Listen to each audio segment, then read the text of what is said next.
आप लोगों ने चक्की या एनाबेल के बारे में सुना ही होगा, लेकिन आज की वीडियो में मैं आपको बताने जा रहा हूँ जापान की एक हॉन्टेड डॉल ओकिकू के बारे में। ओकिकू डॉल एक ऐसी डॉल है जिसके बाल ऑटोमेटिकली बढ़ते रहते हैं।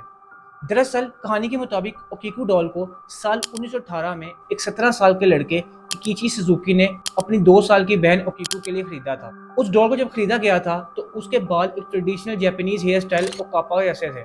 अब इसको बॉब कट भी कहा जा सकता है। जब ओकिकू को ये डॉल मिली तो वो उससे कंप्लीट तौर पर ऑब्सेस्ड हो चुकी थी। वो इसी के साथ सोती, इसी के साथ खाती और दिन रात इसी के साथ खेलती रहती थी। वो एक मिनट भी उस डॉल से आगे पीछे नहीं जाती थी। लेकिन कुछ अरसे बाद ओकिकू की तबीयत खराब होने लगी और मलेरिया की वजह से उसकी डेथ हो गई।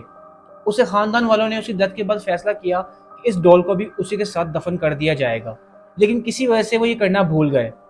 और ये काम करने के फौरन बाद उन्होंने ये किया कि इस डॉल को अपने ऑल्टर में रख दिया। अब ऑल्टर जापानीज लोग जहाँ पे इबादत करते हैं उस जगह को ऑल्टर कहा जाता है। वहां पर रखने के बाद उन्होंने ओकिकू के लिए दुआएं वगैरह करनी शुरू कर दी।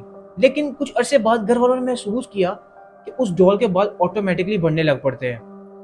वो फैसला करते हैं कि वो इस बालों को काट देंगे, लेकिन जब वो उन बालों को काटते हैं तो इन बालों को काटने के बाद उनकी जिंदगी के सबसे बुरे दिन शुरू हो जाते हैं। घर में क्रीपी और सुपर नेचुरल एक्टिविटीज शुरू हो जाती हैं। तब उसे घर वाले फैसला करते हैं कि वो इस घर को छोड़ देंगे और इस गुड़िया को भी किसी टेम्पल को डोनेट कर देंगे। तब वो इस गुड़िया को एक मनिंजी टेम्पल में डोनेट कर देते हैं। लेकिन टेम्पल में जाने के बाद भी उसके बाल बढ़ते रहते हैं और वहाँ टेम्पल में भी उसके बाल काटे जाते हैं।